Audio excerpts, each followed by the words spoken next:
السلام علیکم دوستانو شیردل تخنیکی معلوماتي چینل ته ښه راغلاست. زموږ د نن ورځې ټاپک او موضوع دا څنګه کولی شو د موټر ارت لیکیج پارت په درې مهمو طریقو یعنی درې مهمو میتودونو سره چیک او ټیسټ کو. نو دوستانو زه غواړم په دې رابطه ستاسو سره مختصر لنډ او مهم معلومات شریک کړم.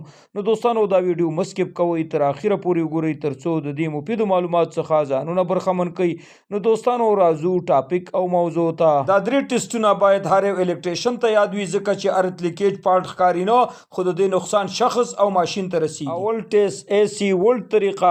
په ډیجیټل ملټي میټر کې اے سی انتخابوو او د ډیجیټل ملټي میټر پروپز یو د موټر د باډۍ سره یو ځای کوو او بل د ارت سره یو ځای کوو. که چېرته د ډیجیټل ملټي میټر په سکرین باندې د 150 څخه پورته ریډینګ شو شي، نو دوباره یې بیا په کم ولټ اے سی کې دا ټیسټ او چیک کوو. که چیرې بیا هم د موټر ریډینګ د 150 څخه پورته وي نو موټر ارت لیکیج شوی دی. دوهم کلامپ میټر ټیسټ طریقه.